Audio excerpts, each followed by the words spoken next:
What is up, everybody? I hope you are having a fantastic evening. Tonight, we got to talk about this preseason game last week. I got to get Sunil's thoughts. And does Juwan Jennings have more or less leverage than he had before with the injuries at wide receiver? We're going to get to that, plus much more next after the intro.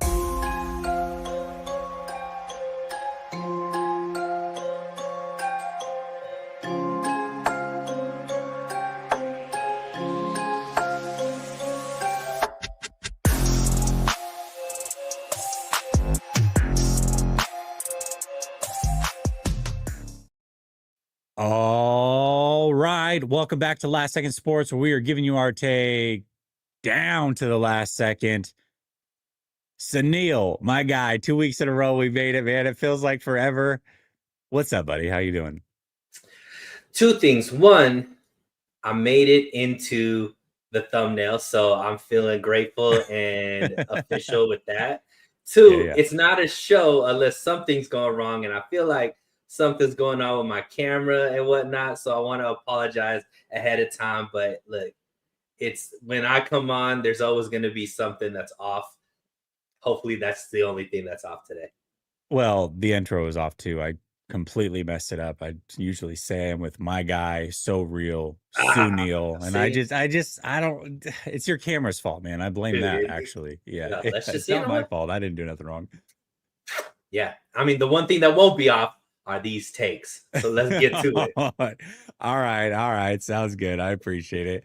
What's up? Marco's in the building, and then we got Zach in the building. What's up, Zach?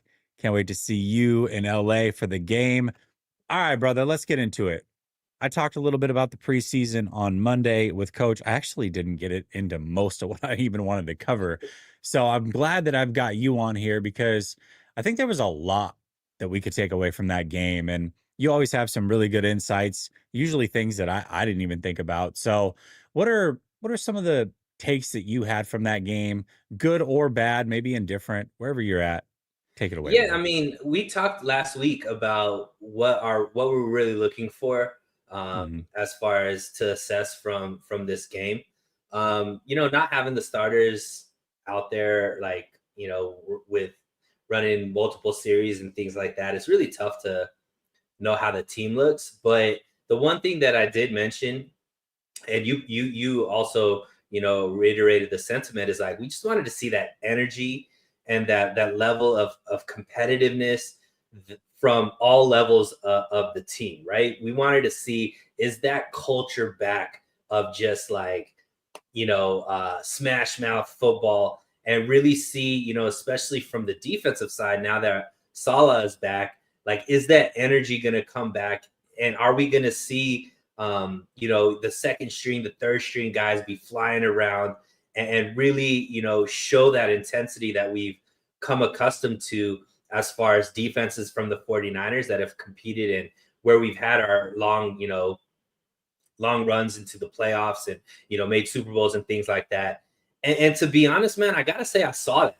Right. It was nice seeing Salah on the sideline, like his energy, the way that he interacts with players. Like we haven't seen that in a couple of years. Obviously, Sorensen had his style. Wilkes was, very much, Wilkes started off in the, in the upper decks, right? Trying to, Yeah. so it's much different from what we're used to with Salah and D'Amico. So seeing that, I think, was really good. I think, we saw a lot of flashes from players, and there was a lot of effort plays and things like that. So to me, that's one thing that I was looking for, and I think that was something that really showed from just watching and the clips and stuff that came out afterwards.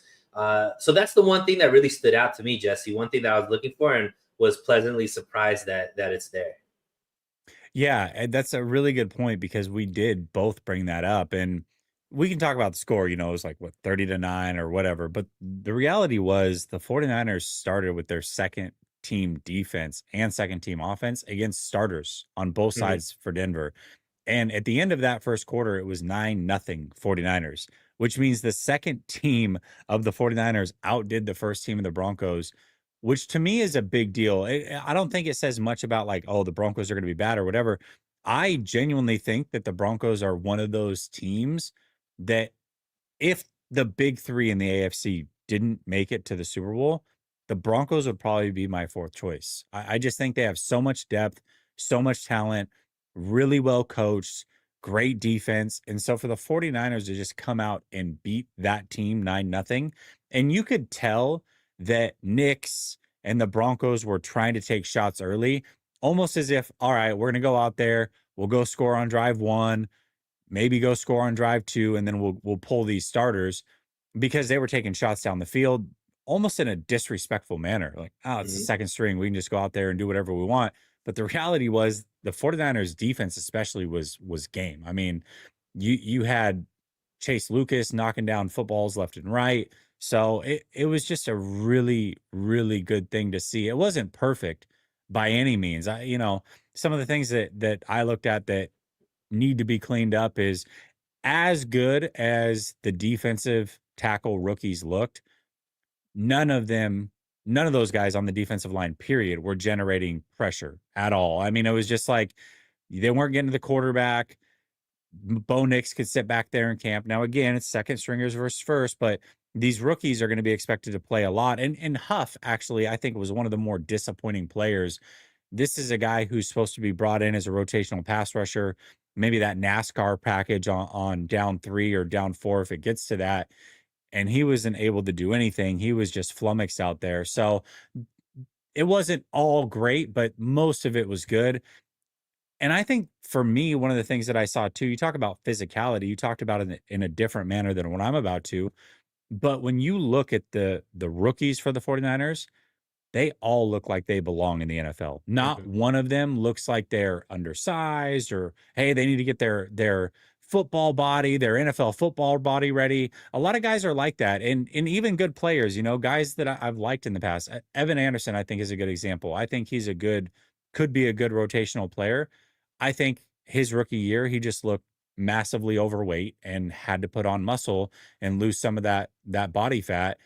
You're not seeing that with these rookies. They all actually look the part fully, and I think that's a big deal because, like, okay, yeah, the coaches are here to teach the technique, but can you physically do it? I think the answer is unequivocally yes.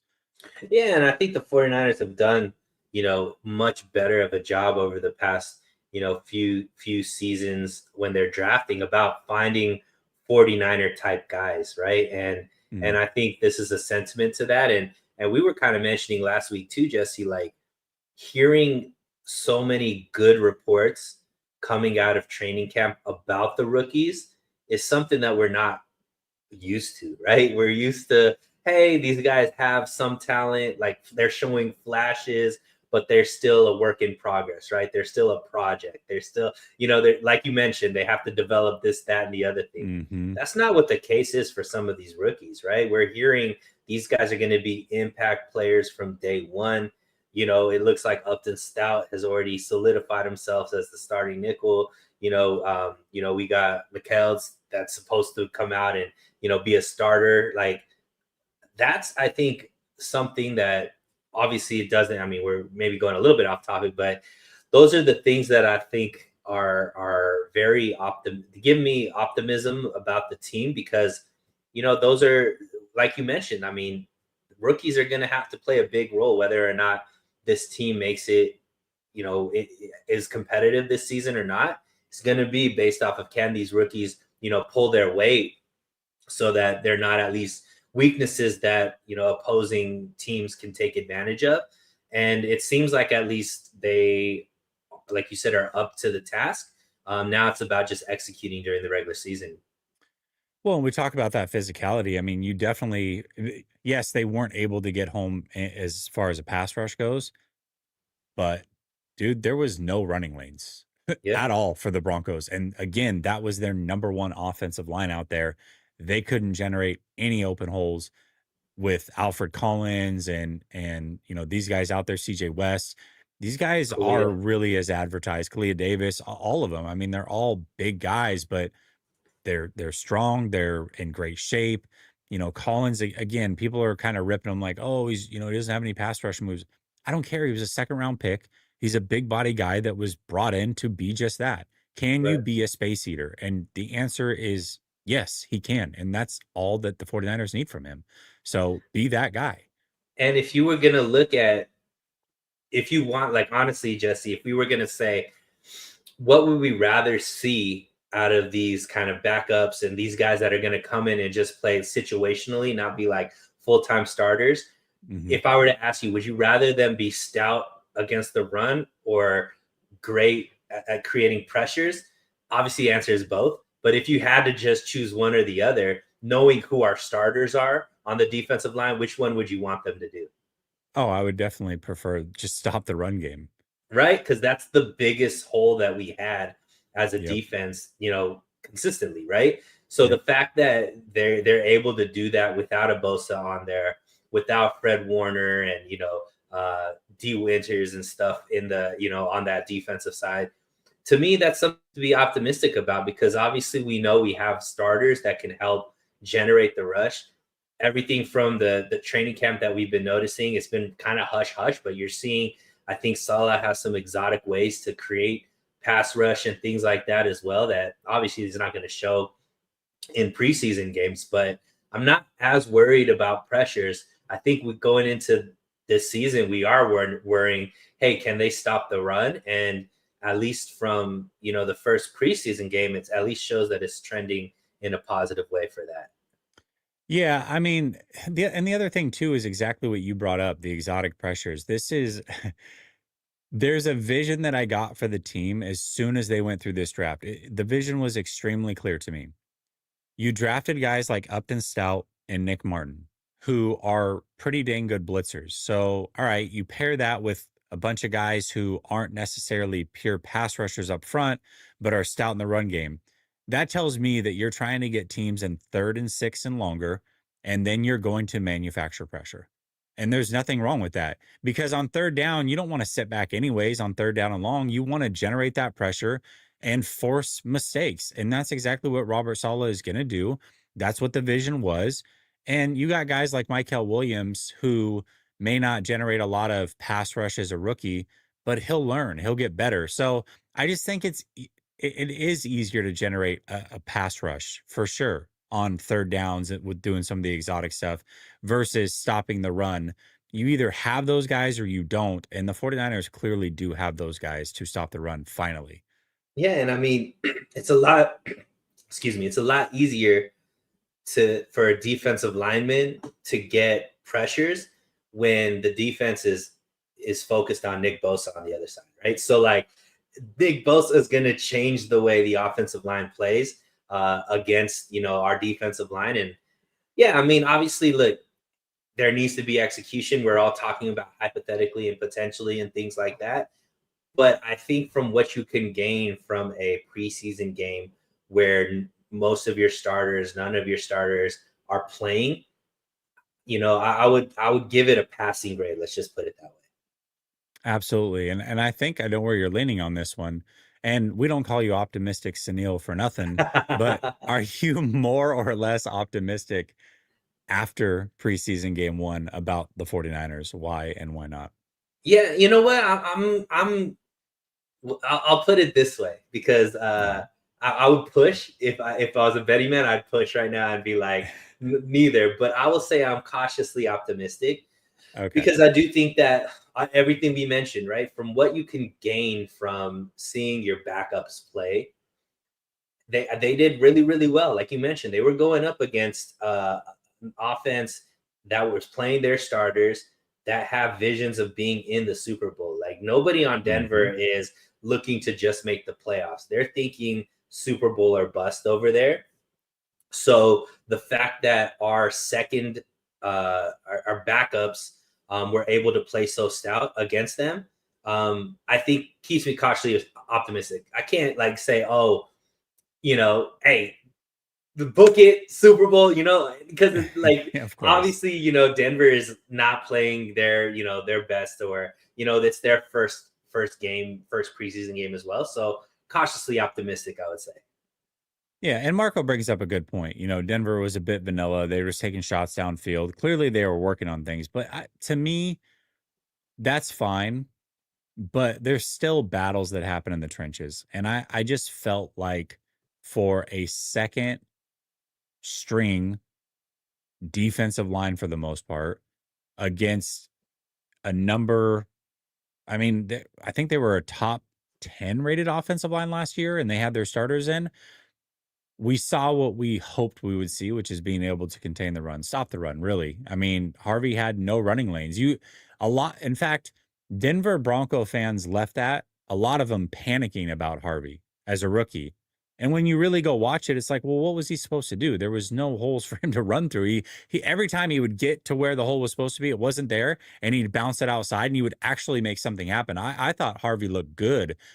Bronco fans are freaking out because the 49ers did such a good job. So I think that plays well for certain things. But there are others where it's like, okay, yeah, sure, it was vanilla, but the trenches are still the trenches. At least that's the way that I view it. But you're right. I mean, it's not like they were out there with their best game plan, Marco. That's definitely fair. I think that's totally fair. But as far as more or less optimistic, I kind of agree with you. You know, my thing is like, if I could push, I probably would too, because it kind of looked how I expected it to look. It kind of looked how I envisioned it a few months ago, where they are able to stop the run. They are probably not probably they don't have any depth along the offensive line. I do have concerns about the running backs period, Christian McCaffrey included, not because he's not awesome, but he's a 29-year-old running back and he's got injuries. And then oddly enough, he's the only healthy one right now. So there are concerns that I had about this team that remain concerns. But I will say that I'm more optimistic than not, because what I did see was a team that didn't have their starting secondary in and still looked pretty dang good. That I did not at all expect to see. I was wondering, I'm like, man, where's the depth going to come from? Who's going to be the next guy? You know, Lucas looked good. Luter was okay. He had his moment where he had the broken up pass, but then he definitely gave up a touchdown after. So, you know, hits and misses there. But overall, I don't know. I felt better leaving that when it was 9-0 at the end of the first than I probably did going into it. So I will say that I'm more optimistic than I was going into that game for sure. And it's tough to do this because it's one preseason game. It's still preseason. I get it, but it's just the way I feel about it. Watching and maybe it's the excitement that I didn't get to go to training camp this year and I finally got to see him play. It could be a little bit of that. I'm not going to lie. Yeah. I mean, I could tell when people watch that they're going to be like, "Oh, they're optimistic," and they got blown out in the game. It's like, yeah, we are. I'll go back and watch it. I don't know. I don't know. I didn't see that the first time through. I'm not saying that you're wrong. I actually trust your eye on this, Marco, but I'll have to go back and watch it. Sky coming in from Facebook. He says, "Go Ducks. What do we think about the new Colby offensive lineman, 7th round pick?" Um, Listen, he filled in pretty admirably, it sounds like, in practice. I don't know. I don't get excited about 7th rounders. It doesn't mean that they can't do something from time to time, but 7th rounders on an offensive line is not usually ideal. I, I feel like the 49ers continuously get away with this, Sunil, where they bring in undrafted offensive linemen. Every year we're like, they need offensive line. They need depth here. And then they bring in 7th round guys or 6th round guys or undrafted guys. And you got random people getting so excited about this guy. And then we're like, okay, this is going to be somebody. And then they end up getting cut or they get pushed onto the practice squad. And we just never really hear from them again. Right. It's when you're starving, a saltine cracker can feel like a steak to you. And that's what the 49ers do to us with offensive linemen. It's like we're so starved for good offensive line play that we get a 7th round pick that looks good for half a practice. We're like, oh my, Connor Colby could be the next guy at guard. Did you guys see him? It's like, he's a 7th round pick. Let's pump the brakes a little bit. At least that's Yeah. how I feel.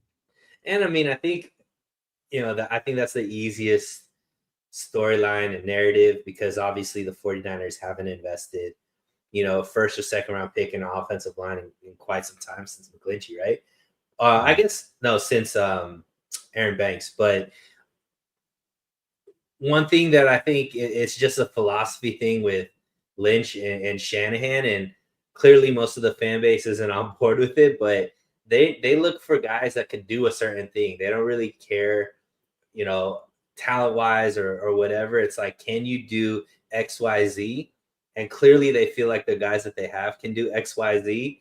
And whether or not the fan base likes it or not, I mean, me, I'm a Kyle Shanahan. I'm a big fan of what he does, but I wish that every single year I wanted him to draft offensive lineman in the first round, and they still haven't. So it's just something as a fan base you just have to accept.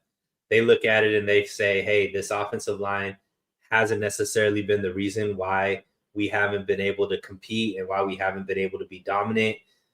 Whether or not the fan base agrees with it is a different story, but that's what their sentiment is. And you can tell that by how they choose to approach the offseason year after year after year. So it's just got to deal with it, or, you're going to just continue to just have the same tweets and same comments over and over again. It's like over and over. running into a brick wall.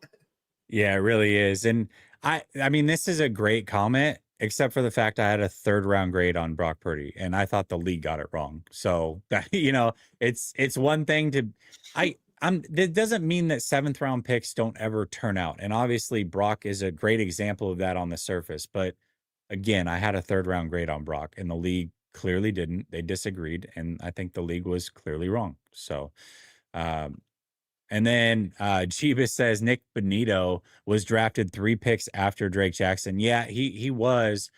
And I remember watching him. In fact, I have a write-up on him on SI still, I believe. I love Nick Bonito, and I thought he would be a really good player.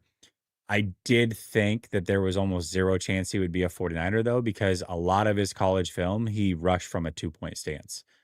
And I feel like a lot of teams will pass on superior talent because they haven't seen a player do what they need them to do, and they just don't want to deal with it. So I think that's what happened with Nick Bonito. And it wasn't just the 49ers. There was other teams that clearly made that mistake too. So all right. Let's talk a little bit about this offensive line. Great segue. It's almost like we planned it. The offensive line clearly is a topic of conversation always. We just had it. But now Ben Barch is injured and Connor Colby is in there. Do you feel like there is a problem with the offensive line? Like, is this a concern we should have? Or, you kind of brought up, hey, this is just the way that it is with Shanahan. At this point, do we just trust that Shanahan knows what he has and he'll figure it out? Or should we be concerned about it? Yeah, I mean, look, Shanahan's offense is predicated on the offensive line doing certain things, right? They have to be able to, for the 49ers run game, which is what they lead with, to be successful. The offensive line is a big part of that. For Brock Purdy, what he needs to do in play action and the timing routes and things like that, the offensive line has to do what it needs to do for Kyle Shanahan's offense to run the way that it needs to run. So, the thing that I guess always is confusing to me is, you know, this sentiment that Kyle Shanahan doesn't care about offensive line play. And that's just not true. Like, his dad, who he's learned everything from offensive line, like, is important to Kyle Shanahan. It's important. It's just they look for different things than what I think most or the consensus would look for when it comes to offensive line talent. So a guy like, you know, McGlinchey is someone that they were, they felt good about. Maybe not as good because they didn't re-sign him, but so they have a different way of looking at it. Now, to answer your question, yeah, I mean, to me, I think that the issue is, Jesse, is we don't have that John Feliciano, or we don't have that swing tackle guy that we really trust that's going to come in when inevitably one of these injuries happen. And that, I think, is where I'm more worried about than anything, is just the depth of it. I think if our starting five was just playing I think our starting five is fine. for what this team needs. Am I confident that this starting five is going to be able to be healthy for a full season and then into a deep playoff run? No, I mean, we know that we know that Yeah. that's not the case, and based off of how injuries are going already, this training camp, that's not the case. So I would say yes because of depth is the real issue for me. Yeah, absolutely. And we know exactly where it stems from. And it's just, to your point, it's always just going to be a concern. And sometimes it works out really well, and sometimes it doesn't. And ultimately, I think this is a pretty simple one to solve. If Trent Williams is healthy and Dominic Pooney are healthy, we'll feel pretty good about it, as good as you can. And the moment that one of those guys goes down, and most likely Trent will miss games, he just does every year. He's 37 years old. It's going to happen. Then everybody will panic and be like, "Oh, he didn't draft offense. I mean, I knew he should have second round, and there was this guy and that." Like, those conversations are always going to be had because it's every year. It's the same thing, and everything's great when Trent's playing, and then the moment he's not, people start to panic, and rightfully so. They don't win when Trent's not playing. So this is as simple as is Trent and Pooney playing? If they are, we're okay. If they aren't, we've got an issue. And it's Right. really that simple. And right now, both of them are healthy. So they're okay right now. Like, they're okay. So, all right. We got Joseph Ehrenberg coming in. He says Nick Martin needs a redshirt year. He's kind of buns. Yeah. I mean, listen, it was one preseason game, but I think for me, it just, my issue again isn't that Nick Martin's can't be a good player or isn't a good player. It's just that they took him too early. He would have been available later. That's my only issue with the Nick Martin pick. And then to see him come out and play the way that he did, it was the confirmation bias I was looking for. It doesn't mean I'm right, but that was my thought going into the game. And then I saw it and I was like, that's pretty much what I thought. He could have been had later. So I think Nick Martin's going to be fine. I guess the way that I see it is Robert Saleh has a vision for him. Let's let him develop. Rookies, you can't just judge rookies, especially after one preseason game, be like, well, there it is. He's just terrible. Now, in all fairness, you are saying that he just needs a red shirt, meaning you think he'll probably bounce back and be fine. Um, Maybe that's the case. That definitely could be true. And most likely that's what's going to happen, right? Because he has, Yeah. they have their linebackers ahead of him. So I don't think Yeah. he's necessarily going to be dependent on that much, Mm, unless there's a serious injury. for sure. Dazza says just because Kyle Shanahan looks at the O line in a certain way, it doesn't make it right. The true contenders around the NFL have made a concerted effort to have a very good and elite O line. Yeah, for sure. And philosophies are clearly different for Shanahan. I don't think that it's right, but to Sunil's point, like, as long as he's around, this is going to be a thing. And so people either love Shanahan or they despise him. I think the opinion 9 years in, we all have an opinion on Shanahan, and I don't think that's changing. And I also don't think that he's doing anything different to change said opinion. So it just kind of is what it is at this point, and For sure. that's what we're dealing with. So And I'm completely on board with what you say. Like if yeah. I'm trying to emulate any front office, it's what Howie Roseman does with the Eagles, and he's Hmm. all about the trenches. The Eagles consistently have one of the best offensive lines year after year after year. I wish that was what the 49ers were doing. However, the 49ers have had a lot of success continuing with this system and with this philosophy. So all my only point is it's not going to change, just like what you were saying, Jesse. I'm just stating what is happening. If you want to continue to argue that it needs to be better, okay, but you're just you're just arguing with a brick wall because after 9 years, like you mentioned, they're not changing their philosophy. And to them, it's shown enough success that they continue to do it year after year after year. Who was the quarterback that like celebrated and then ran his head into the wall and almost knocked himself? Was that like Gus Farad or something? I forget who it was. That's I forget the basically name. us. That's basically us as fans. If we're mad about Kyle Shanahan not drafting offensive lineman high, like that's basically us. So there you go. Dazza says, we're also a Trent injury away from an awful old line. Yes, I completely agree. And you Mhm. said that probably as I was saying it or slightly before. So I think we all agree right there. Okay. Let's talk about Brandon Ayuk and Malik Mustafa. So it came out that the 49ers are looking at Brandon Ayuk probably week 6.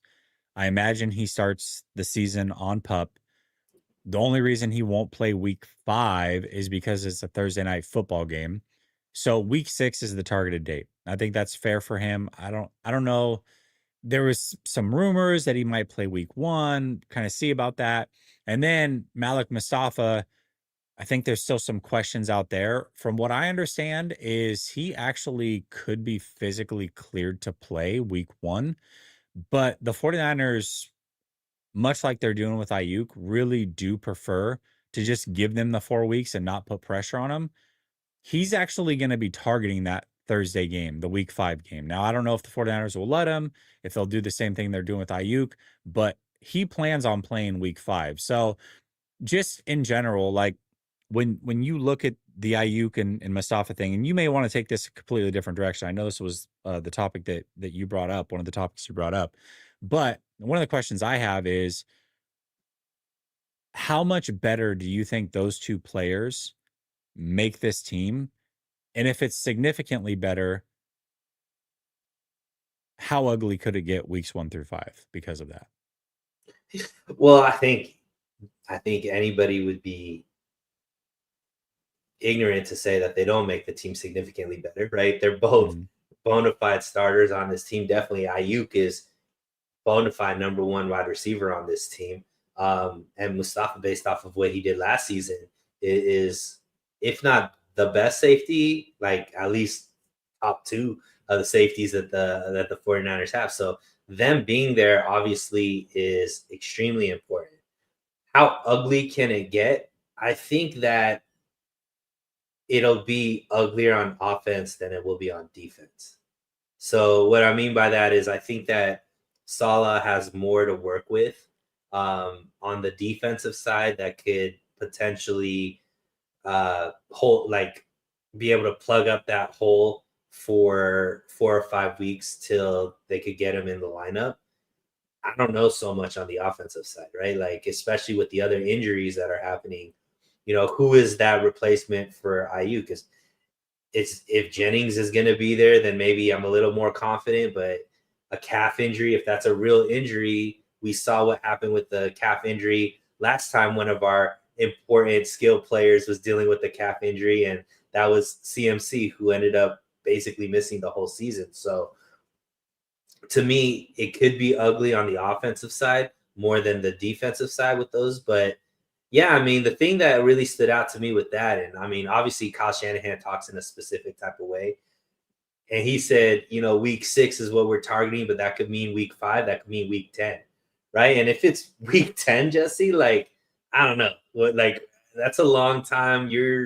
Are you still even, is it even worth it to bring them back if it's week 10? It could mean not if they're not contending, right? So yeah, I mean, hopefully it's week 5, week 6. The season, this the schedule is pretty easy, is the easiest schedule, right? So potentially they could be fine, and be able to integrate these players. But I do think that it's the right play. Even though I do think it can be ugly, it's the right play because ultimately what we don't want is them to come back and then get injured again, right? I would Yeah. much rather be conservative with them, get them fully healthy so that at least when they come in, we know there's going to be rust maybe for a couple of games, but at least they can, ramp it up and be healthy and really come into form when we really are going to need them, which is those competitive late season games and then in the playoffs. Yeah, absolutely. And it's going to be tough because I feel like players with these types of injuries, year 1, they're never fully themselves. Like there's a difference between being healthy and being you, like being back. They'll be healthy. If they're playing, they will be healthy. And I would be shocked, by the way, if both of them aren't out there week 6. Like I'm fully, unless they have a major setback between now and then, they're both going to play week 6. They like you can book that. So if that is the case, then they're going to be ramping up, through the rest of the season. And I think best case scenario, you can hope for like 80% of those guys. I do think that they can both make full recoveries and be great again next year. I just think that that's pretty typical for these types of injuries. It happens all the time. We see it happen all the time. Then people panic about this player. He's a shell of himself. And then they bounce back and they look great a year later. So that's what I would expect. But yeah, I mean, it's certainly a concern, especially let's say they both do come back week 6, then that Rams game, it's like, well, I already think the Rams are a better team. I basically am chalking that up as a loss. And then I start looking a little sideways at games like even like the Seattle game week 1, where I said the 49ers are going to sweep Seattle. And I said that knowing that Ayuk and Mustafa wouldn't be there, but it's like, okay, well, it's one thing to just have Ayuk out, but to your point, what the hell's going on in this receiver room? We're going to talk Yeah, about that a little bit in depth in a second, but without Ayuk and then without all the other pieces, safety is the least important position on defense. It just is. If you have good corners and you have a good pass rush, you have a guy like Fred Warner that can cover the way he can.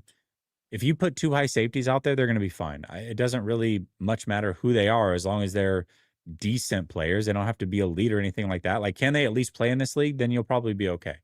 But with wide receiver, you got a quarterback that you just paid.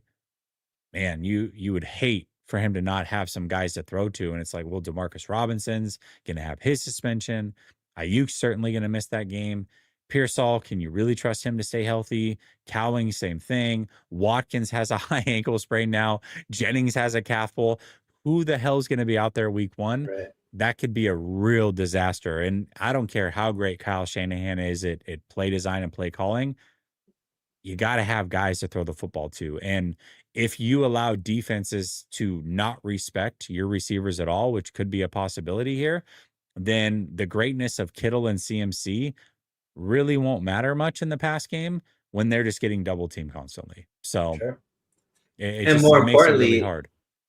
more importantly, if they stack the box because they have no fear of the pass, Jesse, then you stifle both aspects, right? Because Brock Purdy plays better if the run game is going the way that it needs to go.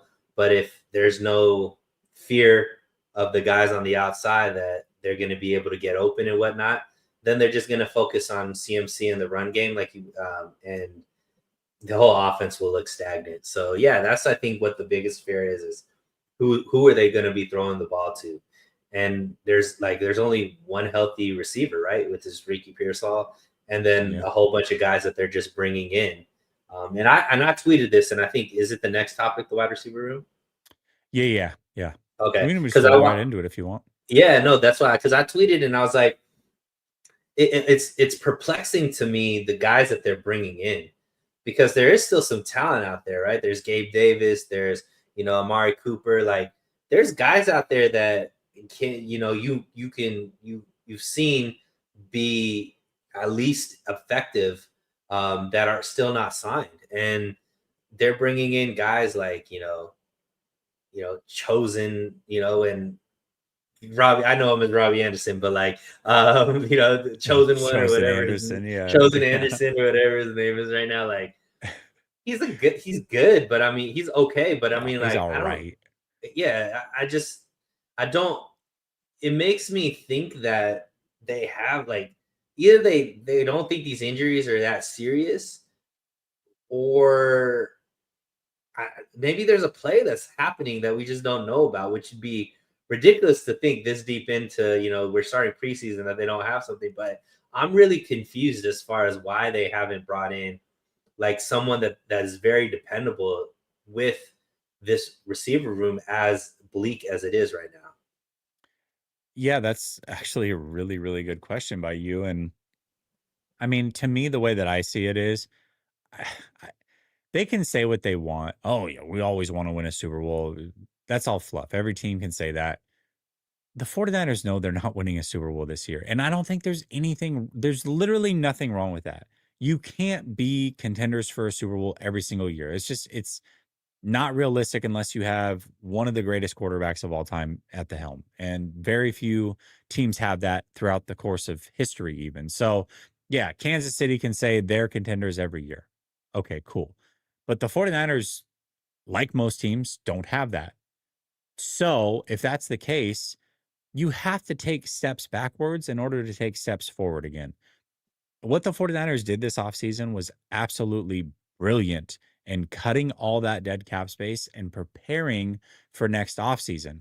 But that also means that you have to save money continuously, even though you've got like 45 million in cap space. You can't spend that because that's going to cover what you were supposed to go over the cap next year with all the guys that you've already got signed.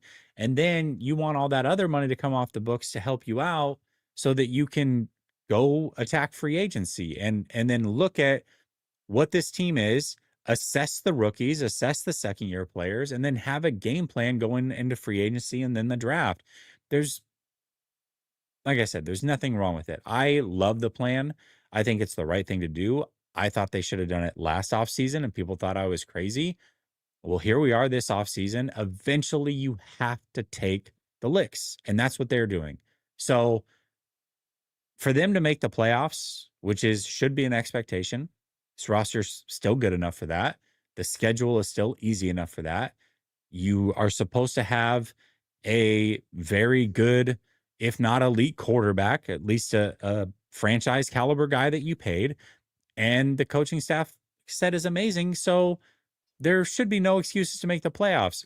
Anything above and beyond that, though, is them exceeding expectations, in my opinion.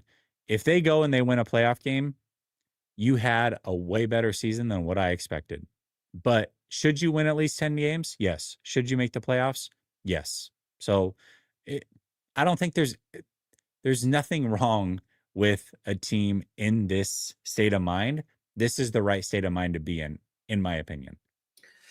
I agree with you, Jesse. I just wonder, is this a Jed thing or is this a Lynch Shanahan thing? Because Mhm. ultimately, if I'm I'll tell you Shanahan, how we'll know, but go ahead. yeah, well, like to me, as big of a Shanahan fan as I am, I've been pretty consistent with two things. One, like, if you go back to back seasons not making the playoffs, you should get the boot.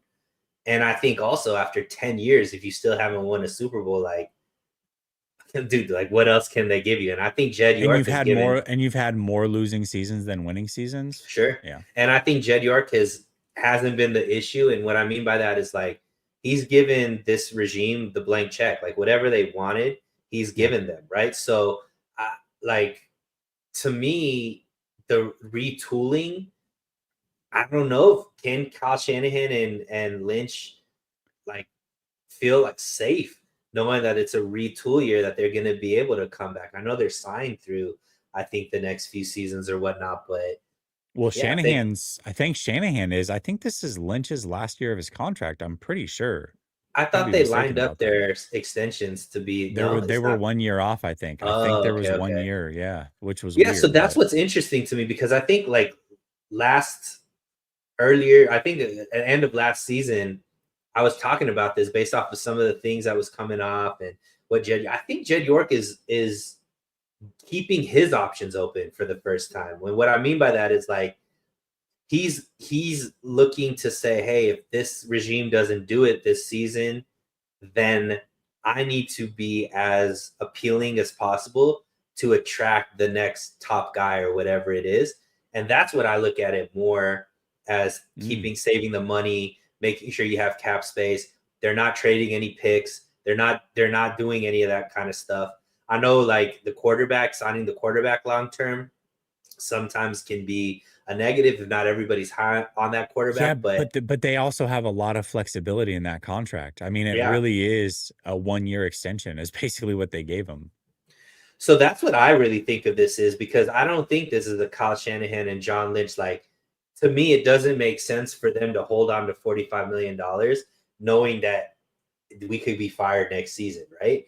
So to me, this is like a Parag and Jed York thing that, like, nah, this money isn't there for you. We need to make sure that if you guys don't maximize what we've given you up until this point, that we are appealing to be able to bring somebody in and not mess up, everything trying to go all in on your guys' regime. I think they already did that multiple times.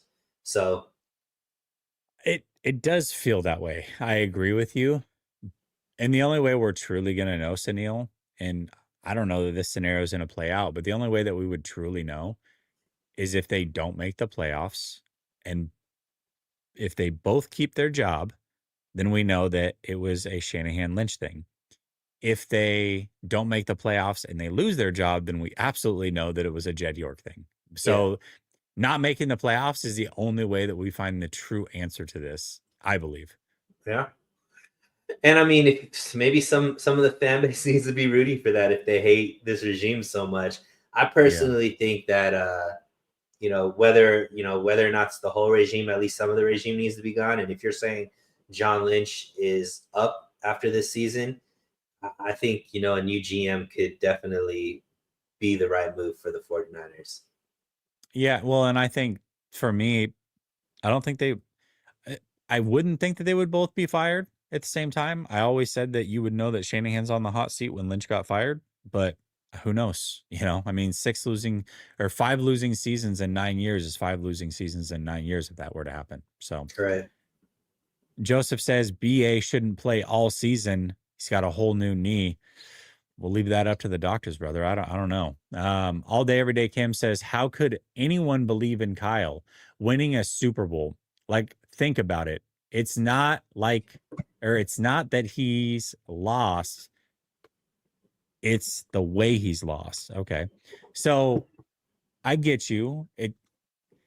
I don't have confidence he's going to win a Super Bowl with the 49ers. So I'm on board with you. But I also can see the other side where it's like, okay, sure, he's lost in these weird ways where it seems like he's kind of lost control of his normal game plans and did things out of character and blown leads. I understand that. But I think a lot of people can look at that and say, hey, but he's also coached in 3 different Super Bowls. Yes, one of them was an offensive coordinator, but he's coached in 3 of them.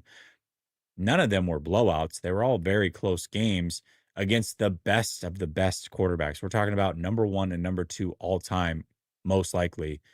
So, are you sure he can't win a Super Bowl? So I really can see this both ways. I think that that's where the confidence in Shanahan would come in. Sunil, I know you're a Shanahan guy. I mean, is that pretty Yeah, I mean, fair? I think you steel man the argument for those that do believe, and it's that look, you can't win a Super Bowl unless you can get there, and he's been able to get there twice with this team, and both times they were in positions where they could win, and to his point, the way he's lost, there, if you put the blame ultimately on the leader of the team, but the goal is, hey, can he learn from those mistakes and be able to win? And I believe that he can change his ways, or I think that those are like in-game decisions. It's not like he can't win big games. It's just he can't. I've been clear about it.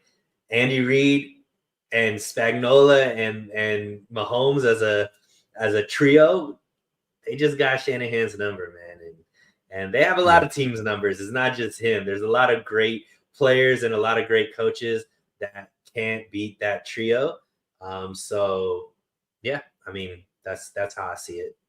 No, it's very fair. What's up, Dave? He says, bank info has changed. I'm back being a member. I appreciate you, Dave. And then Dazza says, do you think Jed, Kyle Shanahan, John Lynch consider this team a contender, or are we just wasting another year of Kittle, Bosa, Warner, Trent? I think that they view it as a team. I think they view it pretty similar to me, which is, but I guess with a slight twist, they think that they can make the playoffs, and then they'll probably do what they always do, which is assess around the trade deadline. And if they feel like they're legit contenders, they'll go and get somebody, fill a weakness, and make a run. And if they don't, then they'll just ride it out and see how the season goes. So I think, and I also do think it's fair to say, once the playoffs start, sometimes crazy things happen, and sometimes the best teams in the league have a ton of injuries and you're healthy and things just kind of fall your way. So you just get into the dance and see what happens after that. All day, every day, Kim says the amount of money they paid Brock, he has to be without a shadow of a doubt as good as Lamar, Patrick, Josh, and Joe. That's why you don't pay non-elite quarterbacks. This is not just a Brock Purdy thing. This is in every quarterback that you don't consider to be elite. You just don't pay them, in my opinion. I think you're wasting your time, but such is life.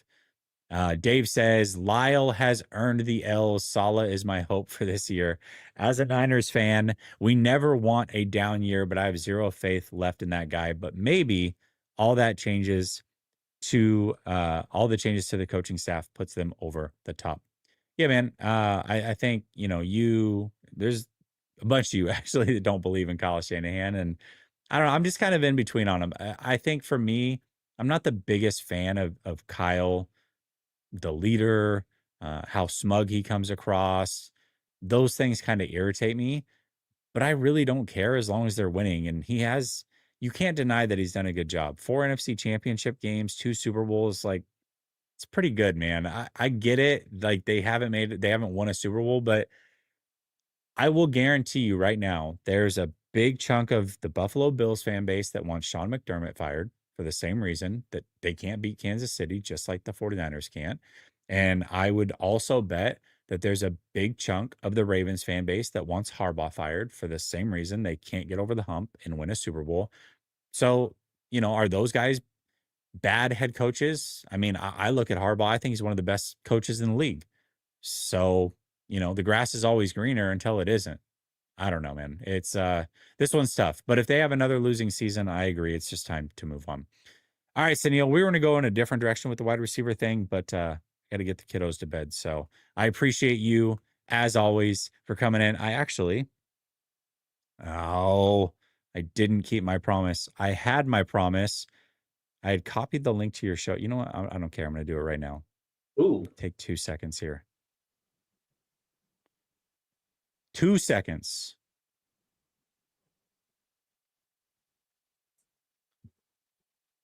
There we go. Okay. All right, everybody. Here's what we're going to do. We're going to pin or post the link to Sunil's YouTube channel right there. Make sure that everybody, as soon as the show is over, clicks on that, goes over, hits subscribe. Please do that for me. Sunil gives his time every single week here, and he's starting to work back on his YouTube channel. So make sure you go show him love. Greatly would appreciate that. And then Dave comes in at the buzzer and says, even wonder if Lyle's success is Jed's money. Oh, man. I don't know, brother. You just don't like Kyle. And I get it, man. I totally get it. We're on different pages with that one. I still think he's a good coach. I think you can not like him, but think he's a good coach. So, all right, Sunil, I appreciate you, brother, as always. We'll be back next Wednesday for the rest of the season. This is the deal. Talk to you soon. Much love. Peace.